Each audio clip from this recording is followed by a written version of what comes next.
नमस्ते, मैं अर्पिता आज लाई हूँ एक नया वीडियो। आज मैं बोलूँगी कि होओपोनोपोनो कैसे प्रेयर काम करता है, क्यों नहीं काम करता है। कल एक बंगाली वीडियो होओपोनोपोनो के ऊपर मैंने ये यूट्यूब में डाले हैं, लेकिन बहुत सारा मेरा क्लाइंट्स है जो नॉन बंगाली है, वो समझ नहीं पा रहे हैं, इसीलिए हिंदी में फिर से लाई हूँ ये वीडियो। होओपोनोपोनो क्या है, क्यों काम नहीं करता है। देखिए, होओपोनोपोनो मैं जब 2020 में लॉकडाउन में द सीक्रेट मूवी मैं पहले पढ़ी, गुरुजी के थ्रू आया था। फिर उसी टाइम में मेरा बहुत सारा ट्रेनिंग चल रहा था। मैं योगा थेरापिस्ट हूँ और अल्टरनेटिव मेडिसिन की डॉक्टर भी हूँ, तो उसी के चलते हुए बहुत सारा कुछ चल रहा था। फिर तब लॉकडाउन के टाइम बहुत सारा मैं क्लाइंट्स वगैरह सब विजिट करती थी। तो तब जाके मुझे लगा कि इसके आगे क्या कोर्स है करना है। ऑलरेडी हम ये सब जर्नी में बहुत सालों से हूँ, लेकिन सीक्रेट मूवी जो है वो मूवी देख के मेरा एनर्जी थोड़ा हाई हो गया था, मतलब वाइब्रेशन मैं थोड़ा अपलिफ्ट की उसी टाइम। उसके चलते हुए ना मुझे डॉक्टर जो वाइटल का कुछ ट्रेनिंग वगैरह मिला था, तो वो सब लेने के टाइम मुझे लगा तब मैं सुनी कि होओपोनोपोनो। उसके पहले भी 2-4 बार सुनी हूँ, लेकिन वो ना शायद एक लाइफ कोच है, मितेश खत्री बोल के लाइफ कोच है, उनके वीडियो में मैं देखी थी कि होओपोनोपोनो प्रेयर कीजिए, यहाँ पे हाथ रखिए। तो मुझे बहुत अच्छा लगा था। अच्छा, वर्ल्ड चैंटिंग है, बहुत लोग बोलते हैं इसमें हील हो जाते हैं, रिजल्ट मिल जाता है। तो मैंने भी स्टार्ट की।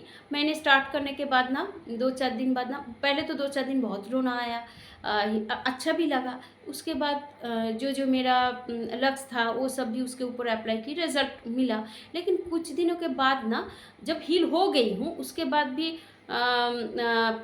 मैं जब कर रही थी ना, तब मतलब कनेक्ट नहीं कर पा रही थी, और एक ही सिचुएशन बार बार लाइफ में रिपीट हो रहा था। तब मुझे लगा कि इसको बंद करना है।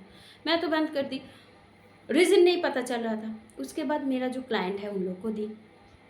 एक स्कूल टीचर है, स्कूल टीचर को मैंने दी, तो उन्होंने भी बोला है बहुत अच्छा है मैम ये। लेकिन कुछ दिन बाद वो भी बोल रहे हैं, उनका उस सिचुएशन से वो हील हो गए हैं। फिर भी जब ये कर रहे थे उनको लगा कि मैम कनेक्ट नहीं कर पा रही हूँ, फिर से वही वाला चीज़ रिपीट हो रहा है। मैं बोली बंद कीजिए।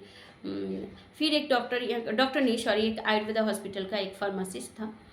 तो उनके ऊपर मैंने अप्लाई की, उनके ऊपर नहीं मतलब सिखाई हूँ, क्योंकि उनके ना ट्रांसफ़र लेटर आ गया था। मतलब होता है ना, उस जो सीनियर लोग होते हैं उन लोग के साथ एक ही जगह में काम करने में जो चीज़ होता है, वो सब कुछ क्रिएट हो गया। तो सैटरडे संडे को उनको मैं सैटरडे दी थी। सैटरडे संडे उन्होंने की। उनको पक्का पूरा मालूम था कि मंडे को उनके हाथ ट्रांसफ़र ऑर्डर आ जाएगा।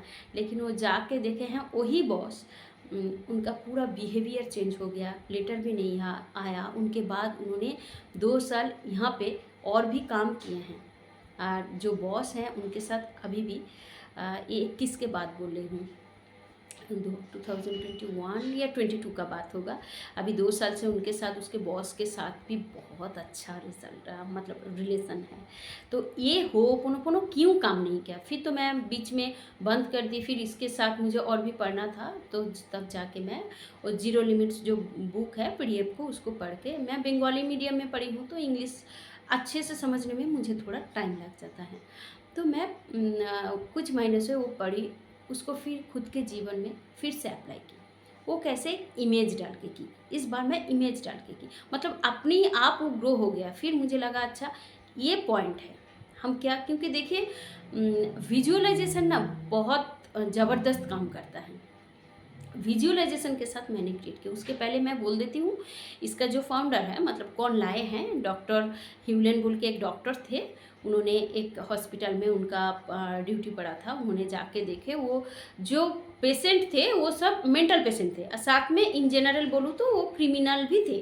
तो उसी हॉस्पिटल में उनको ट्रांसफ़र हुआ। उन्होंने जाके देखे, इसके पहले भी बहुत सारा डॉक्टर आए, और आके वो लोग नहीं रह पाए, वो लोग वहाँ से चले गए हैं।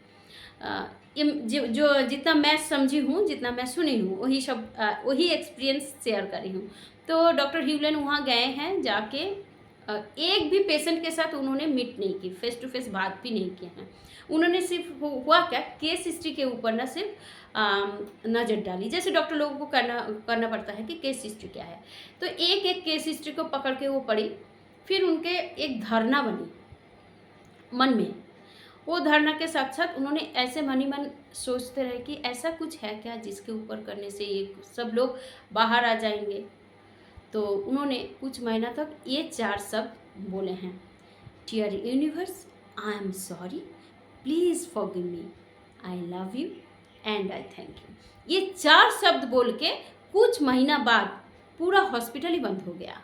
और मैं जितना तक जानती हूँ तो उनके साथ ये चमत्कार हुआ। फिर तो यही सब कोई फॉलो किए हैं, ये हवाइन प्रेयर है और सब कोई करते हैं। मेरे साथ जो हुआ था, मैं कुछ महीने पहले और एक वीडियो लाई थी बंगाली में हील करने के लिए, वो सेल्फ हीलिंग के ऊपर। मैं इसके बारे में बहुत सारा पढ़ी हूँ, पढ़ के मुझे जो हुआ है कि आप हीलिंग के लिए भी इसको दे सकते हैं, किसी के साथ रिलेशन ठीक करने के लिए भी इसको चैंट कर सकते हैं। वो रिलेशन हेल्थ के साथ हो सकता है, मनी के साथ हो सकता है, किसी पर्सन के साथ हो सकता है। तो ऐसे मैंने की। तो हम योगा टीचर हैं तो हम लोग के साथ ना, मतलब वो जो ध्यान धारणा ये सब तो होता है वर्ड। तो धारणा क्या होता है पहले वो बोल देती हूँ। धारणा क्या है, हम लोग ना किसी भी न्यूज़ को सुन रही हूँ या ऐसे ही बात कुछ सुन रही हूँ, पढ़ रही हूँ, देख रही हूँ, एक ना इमेज क्रिएट हो जाता है, वो ही धारणा है। धारणा वो है कि उसी धारणा से हम लोग एक छवि को तैयार कर लेते हैं मन ही मन। मतलब ये मानसिक दर्शन जैसा हो गया, विजुअलाइजेशन। उसी के ऊपर हम लोग काम कर रहे हैं तो वही अट्रैक्ट होकर आएगा। मेरे साथ जो हुआ था, कुछ दिन काम करने के बाद वो काम नहीं कर रहा था, क्योंकि धारणा वो हीलिंग वाला, वो गिल्ट वाला, आई एम सॉरी, बहुत कुछ कर दिए हैं। मैं इसको थोड़ा चेंज की। मैंने की कि गिल्ट को हटा दी, फीलिंग जो गिल्ट वाला है वो हटा दी। क्योंकि देखिए कभी कभी होता है ना, बहुत बड़ा अपराध नहीं है लेकिन हम खुद को महसूस करवाते हैं कि बहुत बड़ा अपराध किए हैं, वो वाला ही इमोशन को हटा दी। जैसे मैंने अभी शुरू किए हैं, जस्ट कॉन्सन होके, मतलब सचेतन होके, सजाग होके इस वर्ड को मैंने अप्लाई की और वही काम में दिया, मेरा नहीं, बहुत सारा क्लाइंट्स का। Dear universe, I am sorry. हम जब सॉरी बोलते हैं ना ऐसे, I am sorry, please forgive me, I love you and I thank you. मतलब dear universe, I am sorry, मैंने जो भी गलती किए हैं जाने अनजाने में, उसी के लिए मैं सॉरी। मतलब ऐसे सॉरी, मैं सचेतन हूँ और वो नहीं होगा ऐसे इमोशन, मतलब गिल्ट वाला नहीं, यहाँ से गिल्ट वाला इमोशन नहीं क्रिएट करना है। हैप्पी होप ऐसे जनरल बात करना है। आई एम सॉरी, मुझे वो पता चल गया, मैंने भूल की, प्लीज़ फॉरगिव मी, मुझे माफ़ कर दो। आई लव यू, अभी ये जो 2 लाइन है ये इंपॉर्टेंट है। आई लव यू, आप ऑलरेडी मुझे माफ़ कर चुके हैं, इसीलिए आई लव यू। हम लोग प्यार से कोई माफ़ कर देते हैं तो खुश होकर में हम लोग हग करते हैं ना खुशी से, तो आई love you and I thank you. मैं ऐसे इमेज करती थी, एंड आई थैंक यू। हाँ, तो ऐसे करके मैं देखी बहुत रिजल्ट पहले भी मिलता था, लेकिन कुछ दिनों के बाद कुछ और मतलब और कोई सिचुएशन नया क्रिएट हो जाता था। जब ये वाला मैं की, पूरा निकल के आ चुकी हूँ, क्योंकि लॉ ऑफ अट्रैक्शन तो यही बोलते हैं, हम जो फ्रीक्वेंसी में रहेंगे वही वाला क्रिएट होगा। सबकॉन्शियस माइंड वही बोलते हैं, जो हम रिप्रोग्रामिंग करेंगे वही वाला सिचुएशन आएगा। तो इसके चलते मुझे बहुत अच्छा रिजल्ट मिला। फिर मैं यही सबको बताई, बहुत सारा रिजल्ट आया। तो आप लोग भी करना।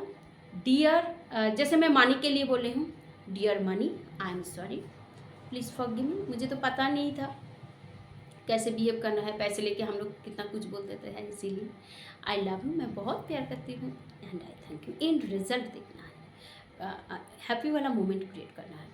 रिलेशनशिप के लिए भी वही चीज़, डियर XYZ जो भी कोई है, प्यार से आई एम सॉरी। अगर मैं कुछ गलती नहीं भी की, रिलेशन ठीक करने के लिए मुझे बोलना है। कभी कभी होता है ना, क्या हम लोग के योगा से जैसे जुड़ी हुई हूँ ना, बहुत सारा हम लोग को सिखाया जाता है कि कैसे लोग को क्षमा कीजिए। तो उसी टाइम कोई मुझे हम सबको पता है कि मेरा ऑपोजिट में जो है उन्होंने गलती किए हैं, लेकिन हम सोचते हैं कि वो जब तक खुद से माफ़ी नहीं मांगेंगे हम उसको माफ़ी नहीं करेंगे।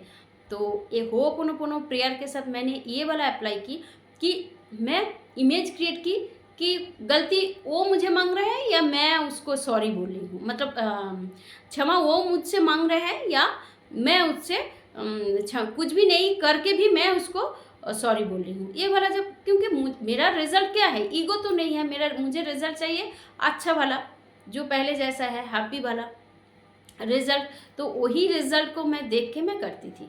तो आप लोग भी कीजिए रिलेशन के लिए। Dear X Y Z, I am sorry कि मुझे पता चल गया था, मेरा भूल था। जैसे गिल्ट उसको हटाइए, इमोशन हटाइए, सिर्फ बोलना मैं सजाग हो गई हूँ ऐसे, I am sorry, please forgive me, मुझे माफ़ कर दो, आई love you and I thank you. आप करके देखिए 4 लाइन, और देखना इसके बाद कितने अच्छे से सब कुछ हो जाएगा। और मेरे साथ ज़रूर ये शेयर करना कि काम हुआ कि नहीं, क्योंकि धारणा जो होते हैं उसी धारणा से हम मानसिक दर्शन में जाते हैं, और वही मानसिक दर्शन करने के टाइम बार बार आते हैं, वही इमेज क्रिएट होता है, वही हम लोग का ज़िंदगी में आता है। तो मिलते हैं नेक्स्ट वीडियो में।